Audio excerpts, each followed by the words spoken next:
This is Mark Lombardi, and welcome back to the GKC Show. We've got Sam Whitaker here. Say hello, Sam, our co-host. And we've got May Chan with Hashpack Wallet here with us as well. Very special guest. Excited to have you on. Thank you very much for taking some time from your busy day to kind of just shoot the shit with us. Good to Yeah, be here. we've had several people on the boards talk up a little bit about wanting to get some information about wallets and wallet security and how to protect your assets. And we thought it was a good opportunity to bring an expert in because, as you know, neither Mark nor I are experts on anything. So, it's really helpful. We're experts in that.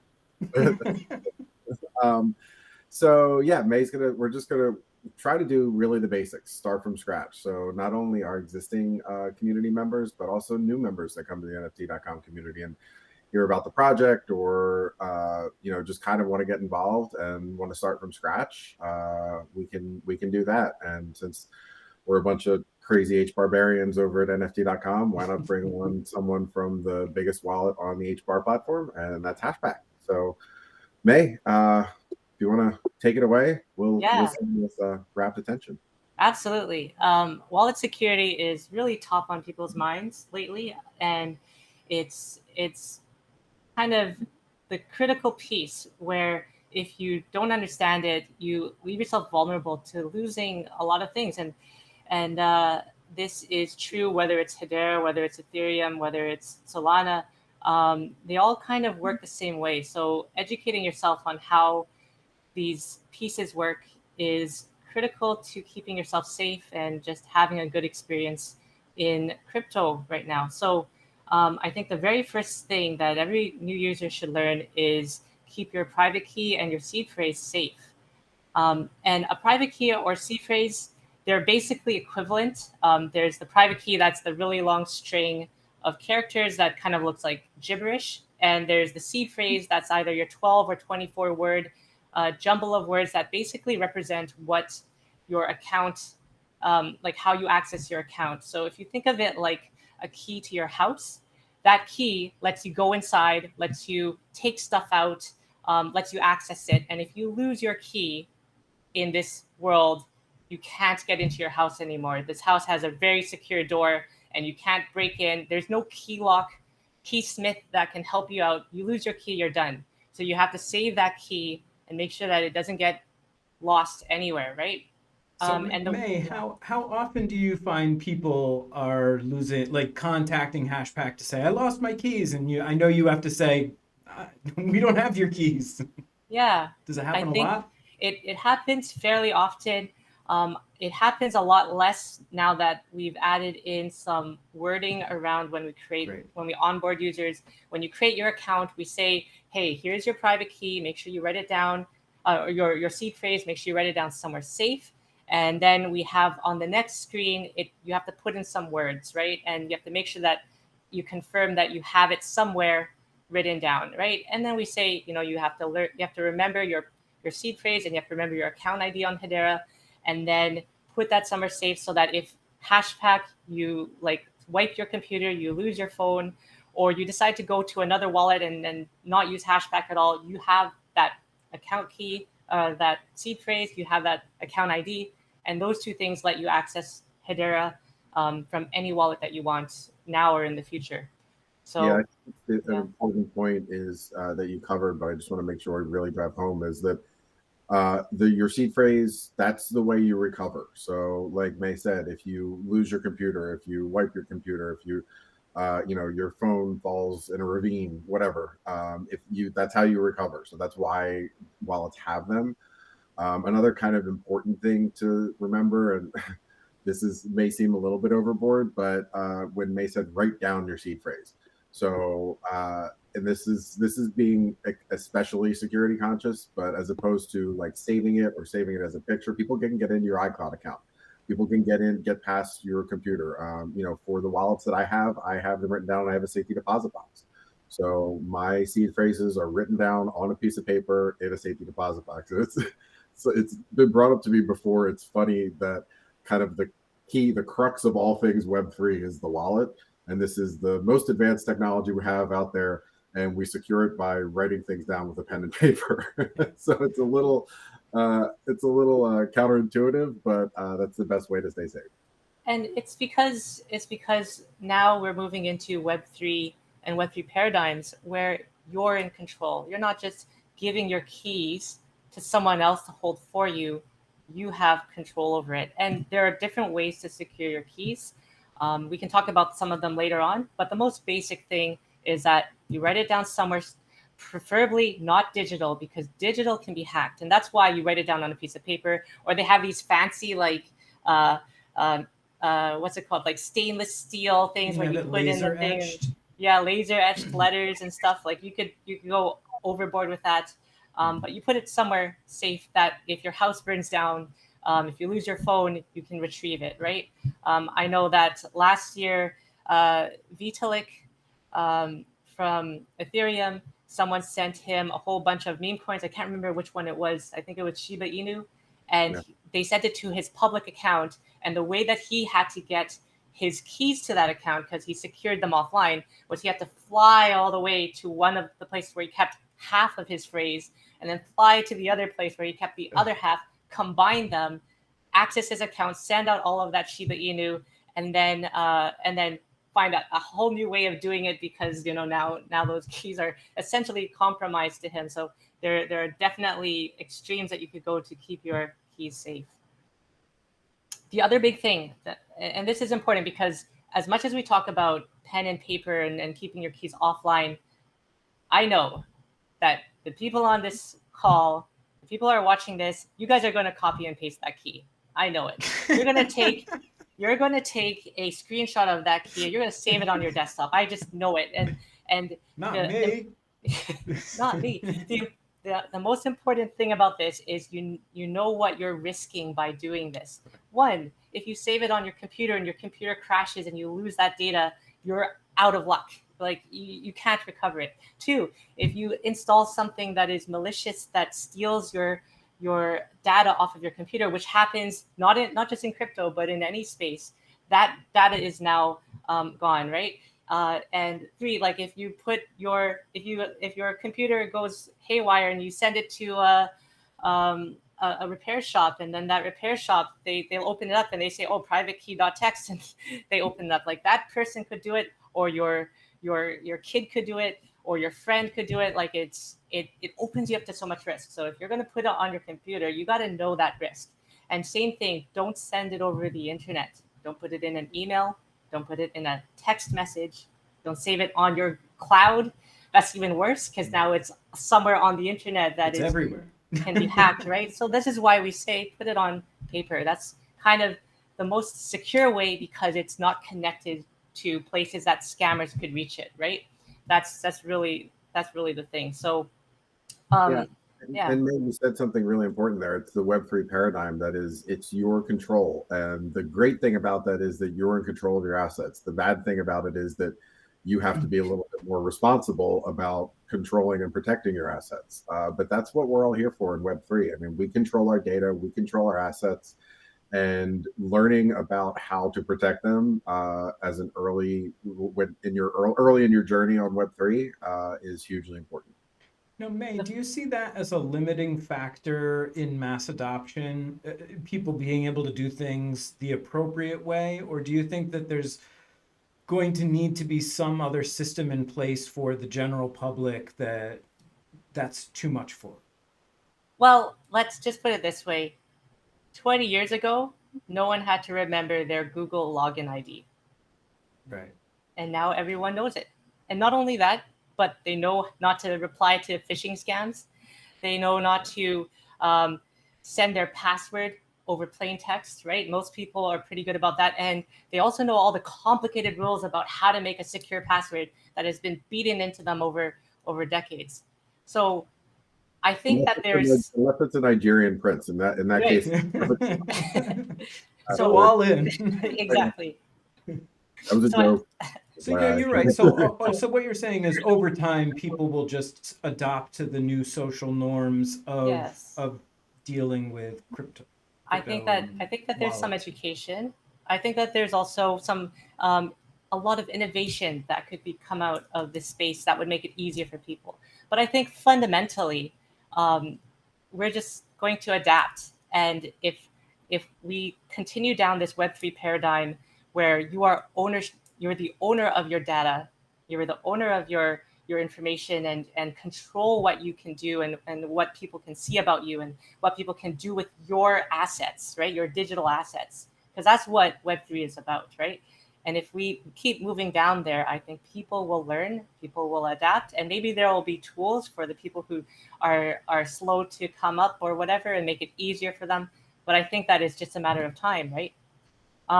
Before we digress too much, one other thing I have to say, and this is extremely important, especially recently in the Hedera space, is safety with your public key, your private key, sorry, and your seed phrase is not just about putting it somewhere safe. It's about not giving it out to people, not giving it out to websites, not putting it into applications. So safety with your private key means don't enter it anywhere. And that means, like, there was a scam last week on Hedera, unfortunately, where a bunch of people lost their accounts because there was a minting NFT extension that they installed on their browser, and they entered their seed phrase into it, and then that turned out to be a rug. And it's unfortunate, but that's very dangerous. That was the Hederaverse NFT, correct. with a little dash at the end of it, or Yep, something, because there is a that's right. legitimate Hederaverse, Hederaverse. And right? I actually wound up, because I've been looking for different platforms to mint on in Hedera, and when you do a Google search, the malicious one comes up. Yeah. Well, they that's scammers in action, right? They'll do everything they can to get an edge. They'll look legitimate, and then months later they will just they'll do what they do. So you have to keep yourself safe. If all of the legitimate minting sites and marketplace sites on Hedera, you have to connect your hashpack to, or your other wallet to, and that's because the wallet is what protects your seed phrase, right? And so another thing that is very common in terms of scams are support teams, where you'll go into a legitimate Discord, whether it's Hashpack, whether it's Stater, whether it's Sausage Swap, or even NFT.com, and you'll say, hey, I have this problem. And then you'll get direct messages from people saying, hi, I'm part of Hashpack support. Or even worse, hey, I'm Mei Chan, and it has the same name as I do, and it has the same profile name that profile picture. It looks like what you see on Discord, but the user account number is different, and you're not going to check that. That's not something that you normally check, and I don't think that people should check it. But what you should know is that, one, legitimate staff members will never message you first for any project. This is basically common sense for projects. And so if someone reaches out to you and says, I am supporting you, I can help you, that should raise red flags in your mind. And number two, don't click on any links that people send you. This is the way that they are going to entice you to enter it. It might look like a very legitimate support site, and they say, well, we need to reset your account in order for you to get back your funds. And then you enter your seed phrase in there, and then poof, it's gone, and there's nothing we can do, because the seed phrase or the keys are what secures your house, right? So be very wary of this. I think with those two things in mind, don't put your seed phrase anywhere, and don't answer people who reach out to you saying that they'll support you. I think that will keep most users pretty safe.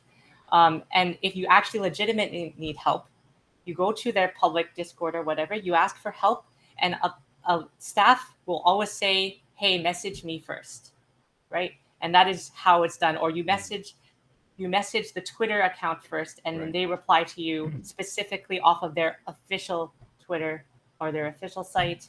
That is how you should engage with it, right? So, yeah. And to kind of follow up with that on Discord, so you can, what May was saying, that like someone can have the exact same picture, the exact same avatar and the same name, and everything can look exactly the same. If you're not sure, find them in the actual chat, in the actual Discord chat room, click on their name, and you'll see not only their public facing, but you'll also see their user ID with a number next to it, and then you can confirm that with the direct message that you got. So always be extra careful when these things happen. Yep. Again, if for a legitimate project, they're not going to DM you first, or they're not going to DM you at all. Yeah. on NFT.com boards. They say over and over again, we're not going to respond to DMs. We don't do DMs. You want to reach out to us, email us. Yep. That's the sign of a legit project. And on Discord as well, if you click on their name in the staff list or whatever, there is a message option there directly there. So you don't even have to confirm the ID. Discord takes you directly to that user. So yeah. And I did want to, so the NFT.com community is, while we are a bunch of HBAR crazies, it is a platform agnostic community, and so there's a lot of Ethereum users, a lot of Solana, and when you're dealing with a Hedera wallet, there's an extra security measure that's just native to the system, and that's having to associate tokens before you can receive them. So you not only have to, if you want to buy an NFT, you have to actually go through the process of determining the token ID for that NFT, associating it in your wallet, and then you can receive it. That's not the case on all layer ones. So in your MetaMask, if you have Ethereum, you could just start to see random NFTs that show up, and it may be something like Bored Ape Mutant Super Duper Club or something like that, and you think, wow, this is cool, somebody just sent me some NFTs. It's probably a scam. Don't click on it. Don't go anywhere near it. Do not interact with it in any way, because that's how scammers can get in and start to take your assets. So bottom line, if it feels fishy, it probably is. Trust your gut and always double, triple check everything. Yeah, absolutely. Crypto scammers, and just like any scammers, really, your Nigerian princes and your phone call that says, hey, the IRS owes you, or sorry, the IRS, you owe the IRS money, or you've won $1 million, or something like that. Like they prey on confusion and they prey on greed, right? So you got to keep your radar up, just the same way that you do in emails and in text messages and stuff. If it seems too good, ask the question. Go to the community and ask, hey, I got this, and does this seem legitimate? Because whether it's the NFT.com community or some random crypto community or whatever, just ask people. And all of the experienced users, they've seen these things a million times, so they'll be able to help you out, right? So ask people. And another thing too is one of the things that scammers do is they'll take advantage of urgency, and they'll say, you have to do this now, or there's a limited amount of time. That should also trip your radar, and just say, like, you know what, they're trying to force me into this. They're making me feel very uncomfortable and like anxious. Let's take a step back and ask for help from the community. I think that's a great resource that can really that's fantastic advice, because I follow Beeple, and at one point his Twitter account was hacked, and through that Twitter account they put out a mint that he was a drop that he was doing, and you had to go onto this website and put in your information. And I saw it, and I was like, this isn't something that doesn't seem like something that people would do. And so I went out and I reached out into the community and saw that, okay, everybody is tweeting about this. It's a scam. And so just take that extra step to say, okay, I see this, because I took the first step, which is this really Beeple's Twitter account? And it had the check mark and everything. And I was like, okay, so this is weird. Just didn't seem right. So definitely reach out to the community. It's everybody in the I would say, not everybody, because there's scammers out there too, but there are a lot more really good people in the community who are willing to hold your hand and help you through stuff. Just be careful of the people who are willing to hold your hand and then take advantage of you as well, right. I guess. Well, May, you said something that made me realize the IRS was actually like the original "we will never DM you" first. Because the IRS said, we'll never call you. You'll get like certified mail, or you'll get something. Right. So we're pretty much invented that we will never DM you. Yeah, basically, right? And so I know that crypto is, the media loves to talk about how crypto is full of scams and rugs and things like that, and it's so dangerous. But really, it exists in other parts of our lives. It just has been normalized. Right? And so you just have to educate yourself a bit more. There's always been street corner scam artists, and what is that, the three-card Monty, and somebody, people are always trying to get you to get a buck out of your pocket. So but one of the great things about crypto and Web3 in general is that you are in control. So if you're getting scammed, it's kind of sucks to say, but you did something wrong at some point. You put your seed phrase out there, you put your private key out there, you interacted with something that wasn't legit, you clicked on a link for something that wasn't legit. You're in control in all the good ways and all the bad ways. And So yeah. and that's like 99.999% of all people who lose their keys and all get exploited is usually some sort of what's the word that they use? Soft skills. No, it's like Social engineering. Social engineering. Yes. So it's not actually a flaw in the system. It's actually you've been duped. They're taking advantage of the human behind the screen and not that's something actually the tech. and that's something that technology is never really going to solve for. Yeah. I do just to shift gears a little bit and talk about maybe a little bit about identity, and how that can play a role in the wallet. Are you looking at identity within Hashpack as a way to be able to have like verifiable credentials within your wallet as well? Yeah. Oh, I love it. I love that. I I was got just on a really call. excited when you asked that question. Yeah. I have a weekly call with someone who is building that out. Okay. And it's not Hedera specific because that identity is something that Exactly. is bigger than that, right? It can change just like crypto can change the world. Decentralized identity can also change the world, and I'm very excited about where that could go.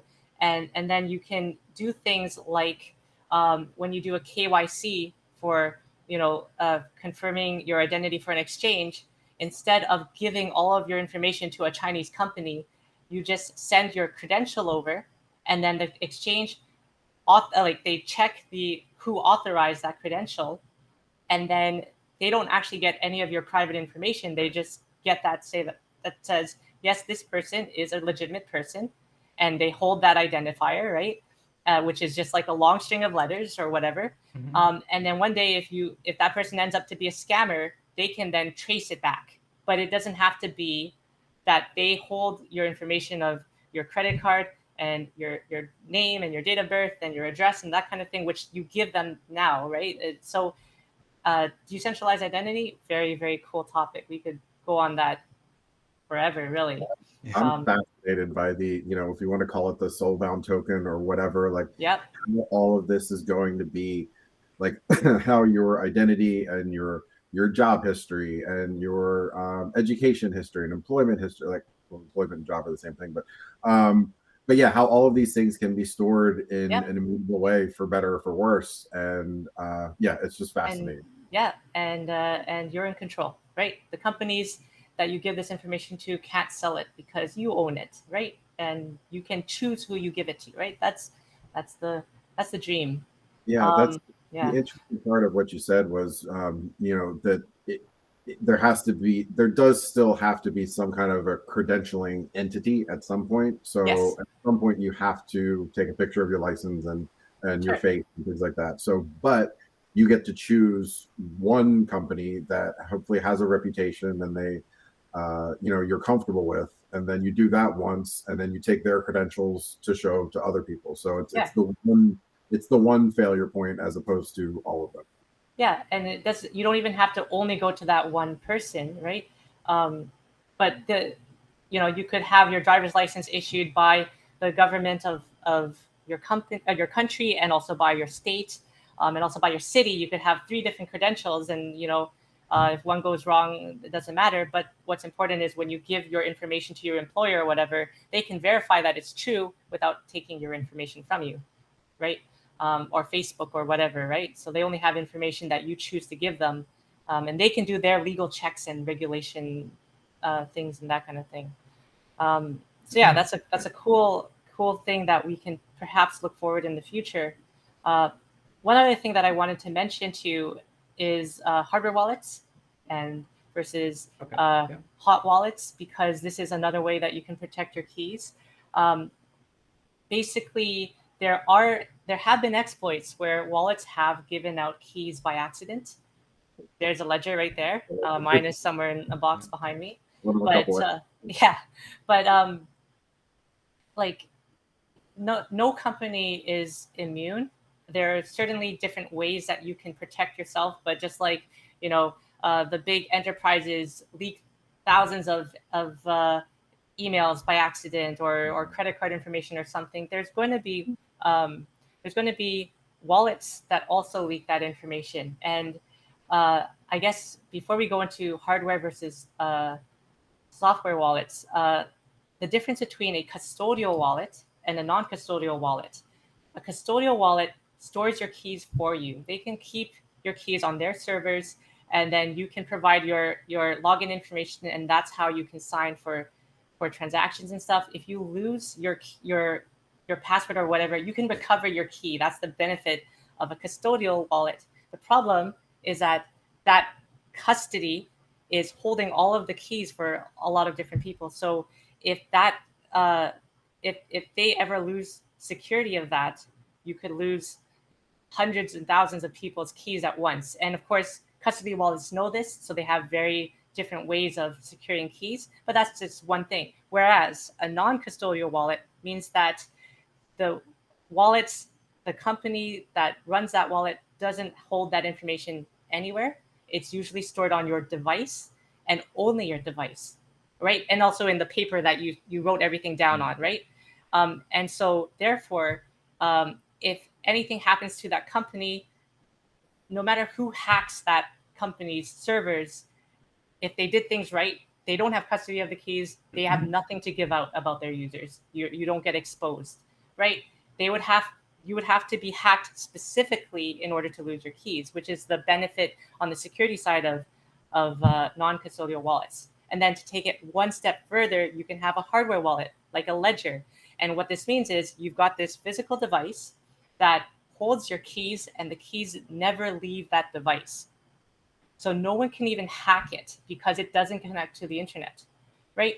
So you install some malware on your computer or whatever, and they're reading every single thing you type into your computer, and they're stealing all of your data, but you use a ledger or you use a Decent wallet or whatever it is, they won't get your keys because it's on that hardware. And that's the benefit of a hardware wallet, is that it segregates, there's like an air gap between your sensitive information and what you're doing. So it's a very good idea to look into a hardware wallet and see if it works for you, see if that's the kind of security that you want. And I will just say one more thing about this, which is don't enter that seed phrase that you get for your ledger. Don't enter it anywhere. Don't enter it in Hashpack. Don't enter it online. There are people who have done it because they get confused. They click on the wrong button. This is where your red flag should light up. Is, am I putting this seed phrase for my ledger anywhere except a ledger? And if the answer is yes, this is not a ledger, I'm going to put my seed phrase into it, you should just hard stop. No, a ledger is meant to protect your keys. If you give your keys out, then it's no longer protected, right? So that's hardware wallet in a nutshell for you, and it's a very good way to store your crypto. It's a very safe way, and a lot of people really trust that solution. So, and it's a great way to, and it's a combination, because, like, for instance, you have your ledger, which is, the things that I have my 7 Bored Apes on that. Not really. You wish. But the things that you're going to be keeping that you don't necessarily need to interact with. So I have a few Genesis keys, and some I've used up the profiles. So the Genesis keys for NFT.com. So the ones that I've used up the profiles for are on my ledger. The ones that I still have profile mints available for, I have a couple of them in my MetaMask wallet, because that's, if I have a great idea for a profile mint, I use it then. Kind of the same thing. Like if you have a bunch of Ethereum or a bunch of HBARs, you keep the majority of it in your hardware wallet, and then you keep a few in your hashpack. You keep a few HBARs in your hashpack. So if you see an NFT you want to go grab, all you have to do is log in and you can grab that NFT. So it's kind of a combination of things that you can use in order to, experience and interact with Web3. Yeah, your wallet is really just like your wallet. It should only have a few bucks in it to go shopping, right? And then your safe, or your bank account, your ledger, is what you keep safe at home, and you don't take stuff out of the safe unless you need to. Yeah, absolutely. I have a few wallets, a few accounts. I don't have everything in one, but I have a few accounts that I have saved in my safety deposit box and stuff like that, and I don't touch it. I put a bunch into it. I actually saved the address, so if I want to add to it, I can just send it to that account, and it just sits there, and I don't access it at all, and it just like holds there, and I know that it's there for me in the future. But then when I participate with NFTs and saucer swap and those kind of things, I have another wallet that is specifically for that.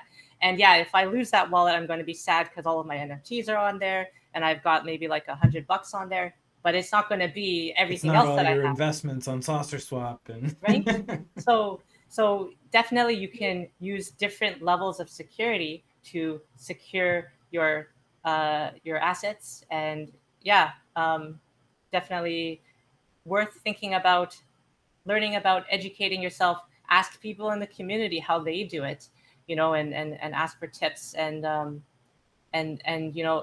once you learn a bit more about the space, then like you start out being super scared because like I could lose my keys at any time. Oh my gosh, people are just gonna scam me. And then eventually you learn enough that you're like, okay, I've done what I can to protect myself, and I'm not gonna lose a lot because what I'm doing actively is not a majority of what I hold. Mhm. And then you can actually enjoy the space and participate, and then it becomes real fun. Yeah, That just is- to make it really clear what May was talking about there. So when she talks about her ledger and she has the address and she can send things to it, just for people, I'm just trying to think of it. We're all obviously Web3 geeks, so I'm just trying to think of it from a total newbie coming in. So what she said is, and this is how it works: a wallet is just your keys in order to access what's out there, and it exists on the hash graph or exists on the blockchain or whatever. Like all of your data exists there, and your wallet is how you access it. So your ledger doesn't have to ever be connected in order to receive things. So you're just sending it to that address. So it's not like, I'm just imagining if someone who knows nothing about wallets thinking, oh, well, do I have to plug it in order to get it? No, it's just there because you're sending the address, not the device. And then the device allows you to access that address. The postman sticks the mail through the door slot, and then in order to get your mail, you have to unlock it and take it out that way. Yep, exactly. Well, this is all really, really good advice. And we really, really appreciate you coming on, May, and sharing your time and your thoughts and best practices and all that kind of stuff.